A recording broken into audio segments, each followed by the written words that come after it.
ഞാൻ ഇന്ന് വന്നിരിക്കുന്നത് ഒരു 4 മണി പലഹാരത്തിൻ്റെ റെസിപ്പി ആയിട്ടാണ്. അപ്പോൾ നമുക്ക് വീഡിയോയിലേക്ക് പോവാം. ഈ ഒരു പലഹാരം ഉണ്ടാക്കാനായിട്ട് നമുക്ക് ആദ്യം തന്നെ ഇതിന് വേണ്ട മസാല റെഡിയാക്കി എടുക്കണം.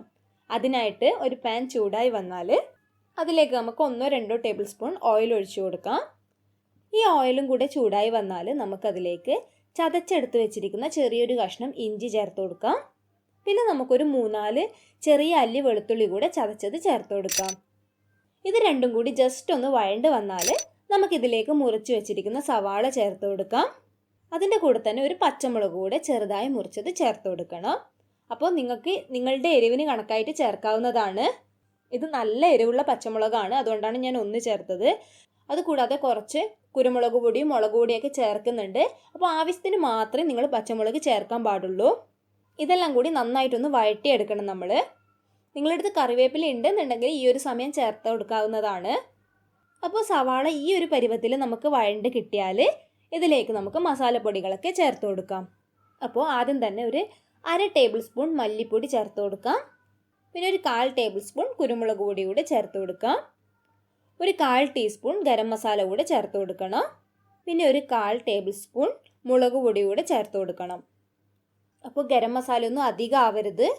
അധികമായാലും ഈ സ്നാക്സിന് അധികം ടേസ്റ്റ് ഉണ്ടാവില്ല. അപ്പോൾ വളരെ കുറച്ച് മാത്രം നിങ്ങൾ ചേർക്കാൻ വേണ്ടി ശ്രദ്ധിക്കണം. ഇതിലേക്ക് നമുക്ക് ആവശ്യത്തിന് ഉപ്പ് കൂടെ ചേർത്ത് കൊടുക്കാം. ഈ മസാലപ്പൊടികളുടെയൊക്കെ പച്ചമണം മാറി വരുന്നത് വരെയാണ് നമ്മളിത് വഴറ്റിയെടുക്കേണ്ടത്. ഞാൻ എപ്പോഴും പറയുന്ന പോലെ ലോ ഫ്ലെയിമിൽ വെച്ചിട്ട് വേണം മസാലപ്പൊടികൾ വഴറ്റിയെടുക്കാൻ വേണ്ടിയിട്ട്. അപ്പോൾ ഇതിൻ്റെ പച്ചമണം മാറി വന്നാൽ നമുക്കിതിലേക്ക് മുറിച്ച് വെച്ചിരിക്കുന്ന തക്കാളി ചേർത്ത് കൊടുക്കാം. ഞാനിവിടെ ഒരു വലിയ തക്കാളിയാണ് എടുത്തിരിക്കുന്നത്. അപ്പോൾ തക്കാളി കൂടെ ചേർത്തിട്ട് നന്നായിട്ട് എല്ലാം കൂടി ഒന്ന് മിക്സ് ചെയ്തെടുക്കണം. ഈ തക്കാളി ജസ്റ്റ് ഒന്ന് വഴണ്ട് കിട്ടിയാൽ നമുക്കിത് അടച്ച് വെച്ചിട്ട് വേവിച്ചെടുക്കണം. അങ്ങനെയാകുമ്പോൾ നമുക്ക് പെട്ടെന്ന് തന്നെ തക്കാളിയൊക്കെ നന്നായിട്ട് ഉടഞ്ഞ് കിട്ടും. അപ്പോൾ ഇത് ചെറിയ ഫ്ലെയിമിലാക്കിയതിന് ശേഷം നമ്മളിത് അടച്ച് വെച്ചിട്ട് വേവിച്ചെടുക്കണം. അപ്പോൾ ഇപ്പോൾ ഇവിടെ തക്കാളിയൊക്കെ നന്നായിട്ട് തന്നെ വെന്ത് ഉടഞ്ഞ് കിട്ടിയിട്ടുണ്ട്. ഇനി നമുക്കിതിലേക്ക് 3 വലിയ സൈസ് ഉരുളക്കിഴങ്ങ് വേവിച്ച് ഉടച്ചത് ചേർത്ത് കൊടുക്കാം. നന്നായി ഉടച്ചിട്ട് തന്നെ ചേർക്കാൻ വേണ്ടി നിങ്ങൾ ശ്രദ്ധിക്കണം. ഇനി എല്ലാം കൂടെ നമുക്കൊന്ന് മിക്സ് ചെയ്തെടുക്കണം. അപ്പോൾ എല്ലാം നന്നായി മിക്സായി കിട്ടിയിട്ടുണ്ട്. ഇവിടെ നമ്മുടെ മസാല റെഡിയായി വന്നിട്ടുണ്ട്.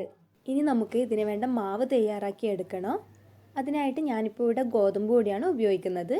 നിങ്ങൾക്ക് വേണമെങ്കിൽ മൈദ മാവ് ഉപയോഗിക്കാം. അപ്പോൾ ഞാനിപ്പോൾ ഇവിടെ 1.5 കപ്പ് ഗോതമ്പ് പൊടിയാണ് എടുക്കുന്നത്. അത് നമുക്കൊരു പാത്രത്തിലേക്ക് ഇട്ട് കൊടുക്കാം. ഇതിലേക്ക് നമുക്ക് ആവശ്യത്തിന് ഉപ്പ് കൂടെ ചേർത്ത് കൊടുക്കണം. പിന്നെ നമുക്കിതിലേക്ക് 3 ടേബിൾ സ്പൂൺ ഓയിൽ കൂടെ ചേർത്ത് കൊടുക്കാം. ഏത് ഓയിൽ വേണമെങ്കിലും നിങ്ങൾക്ക് ഉപയോഗിക്കാവുന്നതാണ്. ഇനി നമുക്കിതെല്ലാം ഒന്ന് മിക്സ് ചെയ്തെടുക്കണം. അത് കഴിഞ്ഞ് നമുക്ക് കുറച്ചായി വെള്ളം ഒഴിച്ചിട്ട് ഇത് കുഴച്ചെടുക്കണം. അപ്പോൾ ചപ്പാത്തിയുടെ ആ ഒരു കട്ടിയിലാണ് നിങ്ങളിത് കുഴച്ചെടുക്കേണ്ടത്.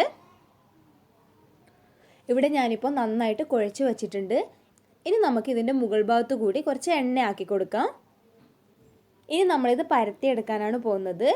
അപ്പോൾ ചപ്പാത്തിയുടെ അതേ തിക്നെസ്സിലാണ് നിങ്ങളിത് പരത്തിയെടുക്കേണ്ടത്. അപ്പോൾ അത്യാവശ്യം വലിയൊരു ബോളാക്കി എടുത്തിട്ടാണ് ഞാനിപ്പോൾ ഇത് പരത്തിയെടുക്കുന്നത്. ഇനി നമ്മളിത് കട്ട് ചെയ്തെടുക്കാനാണ് പോകുന്നത്. അതിനായിട്ട് ഇതുപോലുള്ളൊരു അടപ്പെടുത്തിട്ട് അല്ലെങ്കിൽ കുക്കീസ് കട്ടറോ അങ്ങനെ എന്തുണ്ടെങ്കിലും നിങ്ങൾക്ക് കട്ട് ചെയ്യാൻ ഉപയോഗിക്കുന്നതാണ്. അതല്ലാന്നുണ്ടെങ്കിൽ ഇതുപോലൊരു അടപ്പ് ഉപയോഗിച്ചിട്ട് നിങ്ങൾക്ക് മുറിച്ചെടുക്കാം. എത്രത്തോളം നമുക്കിതിൽ നിന്ന് കട്ട് ചെയ്യാൻ പറ്റുമോ അത്രയും നമുക്ക് കട്ട് ചെയ്തെടുക്കാം. ബാക്കിയുള്ള മാവ് വേസ്റ്റ് ചെയ്ത് കളയേണ്ട ആവശ്യമില്ല. അത് വീണ്ടും ഇതുപോലെ പരത്തിയിട്ട് നമുക്ക് കട്ട് ചെയ്തെടുക്കാൻ പറ്റുന്നതേ ഉള്ളൂ. ഇനി നമുക്ക് ഇതിൻ്റെ ഒരു സൈഡിലായിട്ട് മസാല വെച്ച് കൊടുക്കാം. എന്നിട്ട് ഇതുപോലെ അങ്ങ് മടക്കിയെടുക്കണം. ഇതിൻ്റെ സൈഡൊക്കെ ഇതുപോലെ നന്നായിട്ട് തന്നെ ഒട്ടിച്ചു കൊടുക്കണം. അതല്ലാന്നുണ്ടെങ്കിൽ നമ്മൾ ഫ്രൈ ചെയ്തെടുക്കുമ്പോൾ ഈ മസാലയൊക്കെ പുറത്തേക്ക് വരും. അതുകൊണ്ട് നന്നായിട്ട് തന്നെ നമ്മൾ ഈ സമയം ഒട്ടിച്ചു കൊടുക്കണം. ഇതുപോലെ നമുക്ക് ബാക്കിയുള്ളതൊക്കെ ഉണ്ടാക്കിയെടുക്കാം. അപ്പോൾ എല്ലാം ഞാനിവിടെ ഇതേ ഷേപ്പിലാക്കി എടുത്തിട്ടുണ്ട്. ഇനി നമുക്ക് ഒരു പാത്രത്തിലേക്ക് 3 ടേബിൾ സ്പൂൺ ഗോതമ്പ് പൊടി ഇട്ട് കൊടുക്കാം. ഇതിലേക്ക് കുറച്ച് വെള്ളം കൂടി ഒഴിച്ചിട്ട് നമുക്കിത് നന്നായിട്ട് തന്നെ മിക്സ് ചെയ്തെടുക്കണം. അപ്പോൾ നിങ്ങൾക്ക് വേണമെങ്കിൽ മുട്ട ഉപയോഗിക്കാം. അതല്ല നിങ്ങൾ മൈദമാവ് വെച്ചിട്ടാണ് ഉണ്ടാക്കിയെടുക്കാൻ പോകുന്നുണ്ടെങ്കിൽ നിങ്ങൾക്ക് ഈ ഗോതമ്പ് പൊടിക്ക് പകരം മൈദപ്പൊടി ഉപയോഗിക്കാവുന്നതാണ്. അപ്പോൾ ഇതുപോലെ ഈ ഒരു പരുവത്തിൽ നിങ്ങൾ മാവ് കലക്കി എടുക്കാൻ വേണ്ടി ശ്രദ്ധിക്കണം. അധികം കട്ടിയുള്ള മാവാക്കി എടുക്കരുത്. ഇതുപോലെ ലൂസായിട്ട് തന്നെ നിങ്ങൾ കലക്കിയെടുക്കാൻ വേണ്ടി ശ്രദ്ധിക്കണം. ഇതിൻ്റെ കൂടെ ഞാൻ കുറച്ച് ഉപ്പ് കൂടെ ചേർത്തിട്ടുണ്ടായിരുന്നു. ഇനി നമുക്കിതിലേക്ക് ഓരോന്നും മുക്കിയെടുത്തതിന് ശേഷം ബ്രെഡ് ക്രംസിലൊന്ന് നന്നായിട്ട് കോട്ട് ചെയ്തെടുക്കണം. ബ്രെഡ് ക്രംസ് നല്ല രീതിയിൽ തന്നെ കോട്ട് ചെയ്തെടുക്കാൻ വേണ്ടി ശ്രദ്ധിക്കണം. അപ്പോൾ ഇതുപോലെ ബാക്കിയുള്ളതൊക്കെ ഉണ്ടാക്കിയെടുക്കാവുന്നതാണ്. ഇനി നമ്മളിതെല്ലാം ഫ്രൈ ചെയ്തെടുക്കാനാണ് പോകുന്നത്. അതിനായിട്ട് ഓയിൽ നന്നായി ചൂടായി വന്നാൽ നമുക്ക് ഓരോന്നായിട്ട് ഓയിലിലേക്ക് ഇട്ട് കൊടുക്കാം. പ്രത്യേകം ശ്രദ്ധിക്കേണ്ട കാര്യമാണ്, ഓയിൽ നന്നായി ചൂടായി വന്നാൽ നമ്മളിത് ലോ ഫ്ലെയിമിൽ ഇട്ടിട്ട് വേണം ഓരോന്നായിട്ട് ഓയിലിലേക്ക് ചേർത്ത് കൊടുക്കാൻ വേണ്ടിയിട്ട്. ഹൈ ഫ്ലെയിമിൽ തന്നെയാണെങ്കിൽ നമ്മളിത് ഇട്ട് കൊടുക്കുമ്പോഴത്തേക്ക് തന്നെ ആദ്യം ഇട്ടതെല്ലാം കരിഞ്ഞു പോവും. അപ്പോൾ അത് പ്രത്യേകം ശ്രദ്ധിക്കണം. ഇതിൻ്റെ ഒരു സൈഡ് ഫ്രൈ ആയി വന്നാൽ നമുക്കിത് തിരിച്ചിട്ട് കൊടുക്കാം. അപ്പോൾ ഇതുപോലെ ഗോൾഡൻ ബ്രൗൺ കളറായി വന്നാൽ നമുക്കിത് ഓയിലിൽ നിന്ന് മാറ്റാവുന്നതാണ്. അപ്പോൾ അടിപൊളി ടേസ്റ്റുള്ളൊരു പലഹാരമാണിത്.